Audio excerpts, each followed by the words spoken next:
In this tournament, there is so many good rewards, and if you get all 15 wins, you are eligible for over 50,000 gold. Not only that, but these tournaments are genuinely so much fun to play, and in this one that is going to be out as you're watching today's video is 2x Elixir. By using the strong decks in today's video, guys, that we're showing throughout, you are going to be able to get the maximum amount of wins you are capable of in this tournament. Be sure to watch until the end of the video for my favorite deck of the three. It's going to be some sort of log bait deck. That is the only hint you're getting. So today we're going over the top 3 decks for the Double Elixir Tournament in Clash Royale. Deck number 1 is arguably the strongest of the day because if your opponents do not know how to play against it, you will get easy wins. The Golem Skeleton King clone deck is absolutely lethal, and in this current meta, where there's not a whole lot of answers to this, you will absolutely destroy opponents. So stay tuned for this match because we are in here with arguably the strongest deck today. Let's get it going here. RA Eros, what you got for us? He's got the Inferno Tower emo. Hopefully that doesn't mean he has Inferno Tower, but even if he does, we have Flying Machine, we have Bats, we can go with stuff over the bridge, we can counter lane pressure. We have a whole bunch of options here, guys. So with this deck, it's important to play slow and play smart. You want to understand what your opponent has. We're going to go ahead and Skarmy this. I know the Ice Spirit's going to kill some of them, but those units will 100% build up in our Skeleton King here. We are going in with the Golem and with the Bats. Just in case he does end up placing something. Right here, though, he is going to severely struggle because guess what? We're going with our Skarmy here. He's going to log it, and he doesn't even log it, guys. This man's is dead. He just fireballed. He also just went with that. So now we have so many units on this man's tower. We're going to go with the clone spell, and that will legitimately be tower down nearly, although he is able to stop it. But look how much damage we did, though. Very, very poggers moment. Let's go ahead and go with the Golem again. In this type of tournament where everything is 2 elixir, you are going to absolutely be able to destroy opponents because the pressure you're going to be able to put on is phenomenal. You're going to be able to absolutely destroy them. And even though his Hog Rider is getting a little bit of damage off here, guys, I'm not worried about it because look at what we're about to do. We're about to end this man's career. Let's go ahead, go with the Skeleton Army split. We're going with the Bats. We're going with the Clone spell. We're absolutely ready to destroy him, and he goes with the Fireball here, but it's just not going to be enough. He just Fireballed and logged, and we still have so many units down to the point of where that cannon just died. The Night Witch here is going in. We're going to go with the Skeleton King. The Flying Machine, he's not going to be able to put an answer for. We're going to go for our Skeleton King ability instantly, but it's just not going to be enough. Both towers are going down right here. We're going to go with the Skarmy in the pocket. We're going to go with the Bats to hopefully get our Skeleton King's ability again. The Skeletons do not die, unfortunately, for him. We're going to go with the Clone spell. We're ready to go. He fireballs it. Is this still going to be enough for a 3 crown? Probably not, but he is really not happy about this. Sending the chicken emo. That is hilarious. Let's go ahead and just go with our Night Witch. Just to see in case he's still playing. I think he might have given up here. He did not give up, so good for him. Let's just go with our Golem, guys. We're going to go with Bats if he goes with a Hog Rider. We basically just need to make sure he doesn't take our entire tower down, which I don't think he'll be able to do. Even if he does it, though, we have a massive lead in this match. So let's go ahead and go with our Bats. He's going with the log. He's really playing quite sloppy, in my opinion. So we're just going to Skarmy away this Musketeer. We're going to Skeleton King the pocket. He's going to need to go with some sort of Ice Golem here. We're going with our Skeleton King's ability. We can 100% clone this Flying Machine and Skeleton King.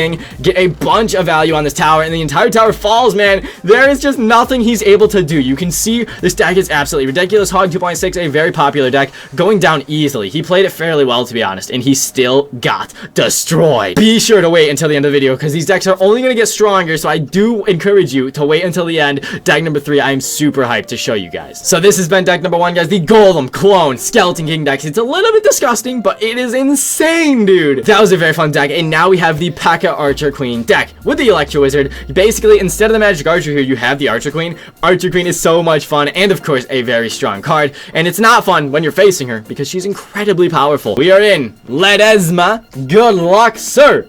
Good luck. So, Pekka Bridgespam, it's going to be fantastic here. This deck, if you're good with a Pekka Bridgespam type vibe, then definitely use this version of it. This is arguably the strongest version of it, guys. With the Archer Queen, of course. We're going to be able to fireball this man's witch and literally kill it entirely. Except we missed our fireball, didn't we? Oh my goodness, dude.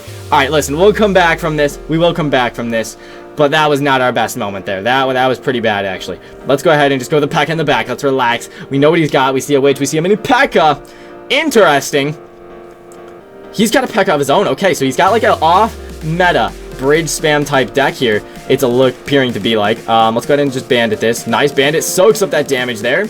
Let's go ahead and go with the battle ram here. He's going with a log. He's also going with the witch. We're able to fireball this and absolutely crush his witch, luckily. Our Archer Queen is still alive, putting in some good value. Our Pekka wins that. His witch, unfortunately, didn't get one shot by our fireball there, which is all good. He's going with the mini Pekka, though. He's wasting a lot of elixir, so the witch is able to survive. We're going to go ahead and just zap her away and then immediately pressure with the bandit battle ram combination. I'm wondering what his answer answer to this will be. If it is Pekka, I do not think he's going to have Elixir, although we got to remember, this is Double Elixir. Of course he's going to have Elixir. So what we'll do is we will go with the Pekka of our own. We'll set up for a little bit of defense here. He's going with the Goblin Barrel. Honestly, we can just Electro Wizard that with that placement there. Good thing we Electro Wizarded, because holy smokes, we got a balloon coming in. The Ewiz and Pekka are going to need to kill that other Pekka fast, which luckily they do. So now we're able to push up. We see a bunch of stuff down maybe. Let's go ahead and battle ram opposite lane. We're applying this good pressure here. Bandit and Pekka now moving up. Let's see what they can get done, guys. Let's go ahead and zap this witch as she spawns skeletons. Nope, but we do end up taking the tower there with the Pekka pretty much. That's fireball range, and our battle ram on the left side there did end up connecting. Some really good interactions there for us, guys. Some really solid plays. Archer Queen's going to be phenomenal here, absolutely tanking and destroying everything there. And the Ewiz coming in. Let's go ahead and just use the Archer Queen's ability. Let's just try and kill this Pekka as fast as possible. The way he's throwing these barrels, guys, not going to be ideal for him here. We'll be able to take it down with minimal damage there, and the Pekka obviously suffering a massive amount of damage due to the fact that we were able to absolutely crush him with that Archer Queen's ability, guys. And the Bandit going to dash onto this man's tower. He logs, but it's just not enough. Let's go ahead and fireball. Let's go ahead and zap. We'll take this witch down, and then we'll get those guys on the tower. Let's see what we can do. He's crying. Although he has some lower level cards, I think it really wouldn't matter here, even if he had higher level cards. We are absolutely destroying this man's. Let's go with the Archer Queen. Let's go with the Electro Wizard. He does go with a really strange Goblin World. That the Archer Queen alongside the Electro Wizard is going to cause him to have zero chance of defending there. Let's keep pushing up though. Let's keep the pressure high. He does end up logging, which is solid.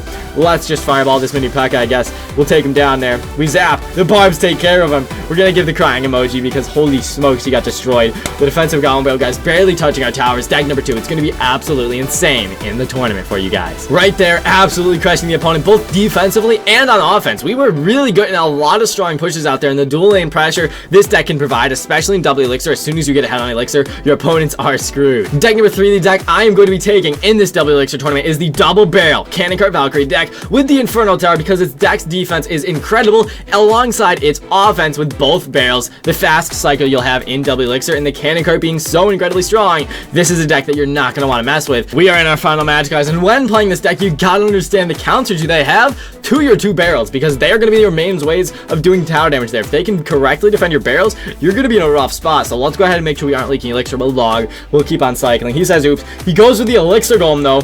Honestly, I think we do have matchup with this, unless he starts cloning things like crazy. But yeah, no, I mean, we're going to be able to get some mega fireball value here. Execution is going to be a really good answer to us, I'm not going to lie. But the Cannon Cart will hopefully put in some good work here. We'll be able to also Inferno Tower to get some great value. We see a bunch of stuff, though, and honestly, it's a little worrying not having our Inferno Tower in cycle. Let's go ahead and go with this, though. Cannon Cart's a great unit in terms of just soaking up that HP there, guys. Let's go ahead and honestly just Skeleton Barrel this. I know he's got an Executioner right there, but I do want to tank for the Cannon Cart, so the Cannon Cart can walk up, continue to do a good amount of damage there.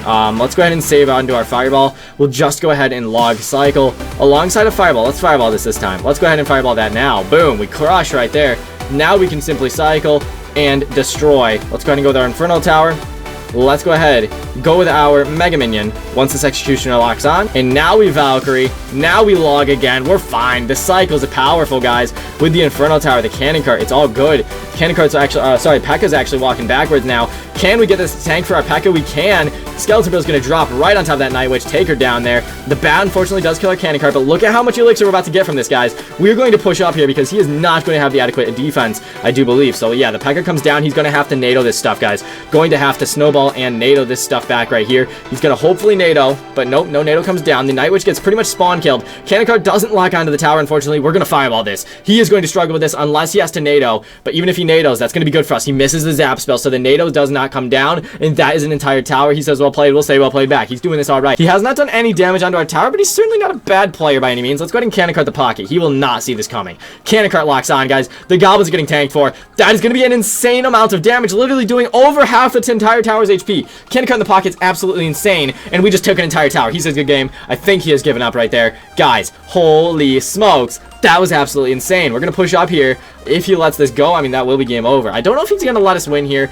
but yeah, he's letting us win there. That's the good game, guys. Wow, ending the video on a bang, and that is why this deck is in the top 3. When the Cannon Cart's in the pocket like that, they have such little time in order to play something, in order to distract that Cannon Cart. Very strong deck overall. In the tournament, these decks are going to absolutely crush for you guys, so I really hope you enjoyed today's video. Thank you so much for watching. Make sure to subscribe if you're new. Master Diddy San, out.